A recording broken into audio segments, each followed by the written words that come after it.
How do we calm down this lizard brain? Find out in this video. Yeah. I'm inspired. I'm inspired. Hey there guys, how's it going? My name is Sumed Chatterjee from the Flow Zone Academy, and I'm a flow state coach, which means that I help you feel better and perform better. In this video today, I'm going to be speaking to you guys about how to calm down our lizard brain or reptilian brain, okay? So we have something called the reptilian brain. Then we have the limbic system, or the limbic brain, which wraps around it, okay? Then we have something called the neocortex, which formed in higher cognitive mammals, right? Higher order functioning like creativity, imagination, future projection, and these kinds of things. So that's what separates us. It's funny how I call it the neocortex, right? Because Neo from the Matrix. Really understanding that, this reptilian brain controls most of our self-control, our willpower, and our conscientiousness, right? I've been doing a little bit of background research into personality psychology. The big factor, it's a lot about conscientiousness and how it's a future projector for success. So now I'm starting to recognize that because I've been doing shadow work for the past month. If you guys haven't noticed, my videos have gotten a lot more real. I'm talking about a lot of different topics that I want to specifically focus on and that I've been wrapping around in my brain. But one of the topics is willpower, right? So the idea of willpower is that we are actually disobeying our lizard brain. I posted about this in my check-in today, this morning on Instagram. And I was really starting to explore this topic a little bit further, right? Like, what exactly does the lizard brain do? Well, first of all, this is what marketers, politicians, people who want to do propaganda, advertising, right? This is what they use, right? They play to the lizard brain in these ads to people. Sex sells, right? You're buying a car and there's like a beautiful model next to it. It's like you're thinking, am I buying a car, or does she come with a car? Like, what's up with this, right? It's very common that they use this. They're speaking to the animalistic part of your brain, right? The survival strategy brain. Think of if you were just a lizard, right? What would you be focusing on? You'd be anxious. You'd be like, oh, is there another predator around me, right? Is there someone to mate with? Is there food, right? It's just purely trying to survive. That is nature's code, is survival. So understand that we can't amputate that part of our brain. We've got to become friends with it. And that's what this video is about. How can we become friends with our reptilian brain and calm it down and be like, bro, it's okay. Like, how can we get our prefrontal cortex or our neocortex, our higher cognitive, our higher self in a sense, to step in and tame our lower self? This is the true practice. Now, the first thing that I've got to state is mindfulness. Not necessarily meditation, just purely mindfulness. Mindfulness and breathing, okay? Breathing is like the Google Translate for this thing, for your reptilian brain to understand what the heck you're talking about, right? If you're just telling it, oh, calm down and doing affirmations, it's not going to do anything. But if you calm down your breathing and you breathe from the belly, it will calm everything down, okay? And the fight or flight system will slowly understand that this is what it's going through, right? And the mindfulness is like, what am I seeing? What am I hearing? Right? It's noticing the environment. So it's feeling the presence. It's getting back into the present moment again, not caught up in the thinking brain, right? Where it's like, oh, future, past, right? Worry, and then, depression in the past and anxiety in the future, right? It's just purely in the presence. And that's where that joy, groundedness happens. I love this little, I found this picture. I want you guys to look at this picture right here. And if you notice, you'll notice that the parasympathetic part is in green, and it says social engagement in big letters. Now, this isn't social engagement with someone that you're anxious talking to, but if you have a deep, meaningful friendship and you have social connection with people, you're gonna activate your vagus nerve, okay? And that's the powerhouse nerve throughout your body, and basically you're gonna speak to it in a way where you relax, you let go, you're more grounded. The big key word here is safety. So what I want you to do is write on a sticky note or a post-it note. I have so many over there, right? You can already tell I'm a big fan of these. But it helps me, okay? I have even notes on my ceiling, right? As you guys know. So put on a sticky note next to your mirror, somewhere where you go and you look at yourself, okay? And write, I am safe, somewhere near there, okay? It doesn't have to be on a sticky note. You can write it on a page as well, on a poster, something like that. But somewhere where you have your altar, where you're looking at your self-image and you're seeing safety associated with your self-image, okay? Because a lot of the times we create this distortion within ourselves that we are this anxious person. But if we remind ourselves that, look, I am actually safe, it starts to change the wiring of the mind, okay? So that's one technique that I'd highly recommend that you do. Second, figure out what is the pain that you're trying to avoid. This is a big one for me. As I've been doing shadow work, as you guys know, I've been listening to a subliminal, right? That's been total trauma breakdown, as I mentioned, right? So, man, what I've been noticing is all the stuff that I've been avoiding, all the stuff that I've been pushing aside are all bubbling up right now, and I have to handle it. I just have to handle it. I can't push it away anymore. And that's the beauty of this, is like being able to act on those things instead of just like keep on pushing them away, as I've done in my past so much, right? It's just been like, oh, no, I'm gonna avoid this, gonna avoid this, gonna avoid this. Finally, it's come to a point where I'm like, no, I can't avoid this anymore, right? I've gotta take care of this now. So one of those areas is, what is the pain that you're moving away from? What is the pain that you're trying to avoid? I've noticed primarily the best thing to do is work on your willpower and your discipline, okay? This is actually actively speaking to that lizard brain and being like, bro, delay your gratification for a second, okay? We gotta see the goal up into the mountain, okay? This is kind of like domesticating a pet almost, right? It's like training the dog that's gonna get doggy treats when it's rewarded. Because when we are rewarded, that's how we'll behave more. If we're not rewarded for that activity or behavior, we're not gonna continue doing it. We are authentically ourselves because it feels good to be that self, okay? So let's say that you are, you're addicted to something or something like that. You have a bad habit. Well, you actually feel good doing that habit, right? That's why you continue it. If it didn't feel good, you wouldn't continue it.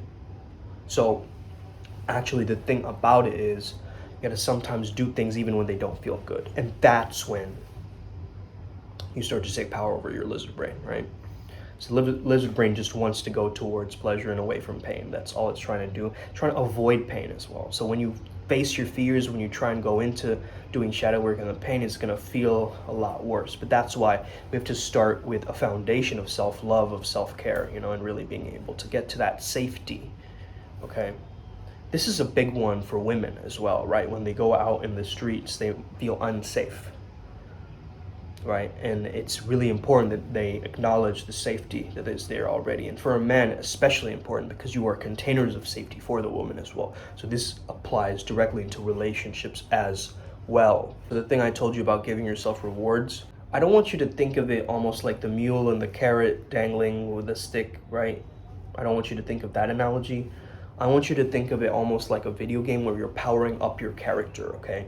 So the changes that you're making are installing different behavior traits within you. And you're noticing that, is the you getting you the results that you want? If not, you're gonna have to change the you, which is identity level change, right? Once you change your identity, you're gonna be a lot smoother into making that transition over to the character that you actually want. And this is what a big part of this channel is actually getting you to be the person that you actually prefer, not who people are set out to you and be like, yo, society wants you to be like this, Jimmy, right? Why don't you do this? And you're like, no, I don't want to do that, right? It's about taking self-reliance, taking bull by the horns in a sense, and just doing it by yourself. Other thing, of course, is learning patience. I think a lot of people in this generation don't know how to, they're very impatient, let's just say that, right? They want the quick results. They're growing up in this magic pill mentality, and they want it right away, right? You're expecting to get a video like this and give you 3 quick tips, and then you're gonna change overnight. Look, it's not like that. You know it's not like that. You're feeding yourself smoke and mirrors and like pipe dreams if you think that you're just gonna change overnight. Now, I do think that if consistent, process is put into place, you are gonna see changes, right? Especially with subliminal messages. If you rewire your brain for a long time, I believe it's much easier for you to see those results. And if you aren't getting those results, you have some kind of a subconscious block, that is very deeply rooted, like some kind of trauma or some kind of incident or some kind of belief system that is blocking you. So our belief systems is basically what is blocking us, right? If you have a certain belief system that's keeping you in your preferred reality of beingness, you're going to be stuck there. This is why so many coaches and things speak about limiting beliefs and how to overcome limiting beliefs and all this. But it doesn't happen on the very conscious level, right? It happens at an unconscious level, which is why we go into like deep trances and meditation and hypnosis and the subconscious work, right? The work, as Byron Katie came along and plastered a name on it, was kind of cool. It's almost like it is work, right? It's not easy. So I guess the work is the best way to describe it. So inner work, inner healing, if you are in writing reality, will take you through those questions that Byron Katie actually describes as the work, which is actually the deep, meaningful recesses of what you have been avoiding your entire life. That's the shadow work. That's the stuff that we push to the side, and that is what is going to make you the most optimum gains, okay, in your life. It wants to fight, flee, fornicate, freeze. And you understand that sometimes we do go into this freeze, right? If you notice this diagram again, you notice that, we go into a freeze at times. And in that freeze mode, we become incapacitated. We become isolated. We become almost immobilized in that state, right? Where we can't do anything. And I think that the most important thing to do in that case is to do the littlest thing possible to break out of the chain of command, right? To change the momentum around, to push past the resistance.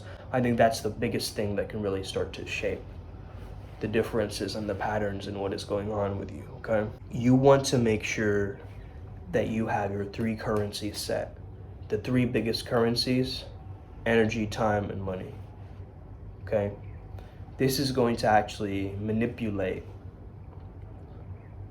your lizard brain, because the lizard brain loves to be have social status. It wants to feel safe, right? At the end of the day, it's this ego protection mechanism, right? It's a self-preservation strategy.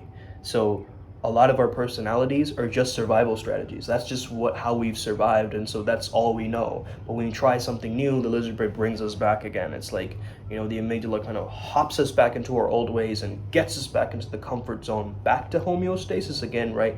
So that little bit of understanding how to deal with discomfort is going to help your lizard brain calm down, such as a very annoying activity like cold showers. I still don't like doing that, right? Eating raw eggs, I still don't like doing that. Sleeping on the floor, I still don't like doing that, right? There's certain activities that I don't like doing, but I will do them so I can push myself and actually bypass my lizard brain by using discipline to override and disobey my lizard brain through the willpower, right? This is what I'm talking about. You got to have willpower. And, a lot of people say that, willpower is going to run out and all this kind of stuff. Like, don't put candies around the room. I actually like to test myself with buying extra snacks and stuff and see if I can avoid actually snacking on them, right? If I can do that, I know my willpower is getting better. If I can't do that, and if it's, because the thing about the lizard brain is the lizard brain works in images. Okay, it doesn't work in words. So if you read a book, it's not really activating the lizard brain that much. If you're reading a picture book or a comic book, you're tapping into the lizard brain more, right? So think of it like images. So the images in your mind will control the lizard brain. So if you have very fearful, frantic, threatening images in your mind, you want a more calmer imagery. You want to change that imagery around. So I tell all my clients to go back to their old memories and use TPM, use my book's techniques, and plaster positive images over those negative images until they change, right? As an example, as I gave you in a bunch of my videos, I tell this to my clients too. Like, let's say that a teacher yelled at you when you were 6 years old about the fact that you can't do science and you'll never be good at science. Imagine going back to your 6-year-old self with the consciousness that you have now in your visualization, and you basically take some duct tape and you put it around your teacher's mouth. End of story, right? There is something psychologically that shifts for you when you do that and you let that go. And you're like, hey, I took power, right? I took autonomy. When I was 6, I didn't know what to do. I just heard it. I couldn't take action. Now I have the resources and the mindset and the experiences of my life to know that I have some backbone, right? To step up and stand up for myself. So let me go back to that memory and let me change it. Now, this is not some kind of delusional, law of attraction technique. No, I'm not saying that. This is actually a psychological tool where you can tweak and hone and become friends with your reptilian brain again, okay? You want to make sure that there are no threatening images in your mind. How do you do that? That's where your creativity comes in. That's where your neocortex comes in to actually use your imagination for your benefits, right? We can have our neocortex and the lizard brain working together, right, in secrecy to like start to go against you and like plot something against you. You don't want that kind of paranoia, because that's when the brain starts getting more, schizoid in a sense, right? It gets more into the mind. So you want to actually bring yourself back into through action, through the body, through stretching, through yoga, through going forward in life, through understanding that there is this energy system that is moving through you. And if you can tap into this, it's going to optimize everything in your life. That's why it starts from these currencies of, if you have more energy, you're going to have more time. Therefore, more time means more money being made in that time. Therefore, you're understanding how to make this mechanism work for you. So use these three currencies, right, the best that you can, okay? And stop BSing yourself. Stop being like, oh, I'll push it to the side, and then just completely following that old pattern again and again and again. You've got to do something now. You've got to do something now to break out of it, not in the future. Okay, don't tell yourself, oh, I'll watch this video and I'll do it tomorrow. Don't. Do it right now. Okay, start on the journey now. Book a call with me now. Do it now, okay?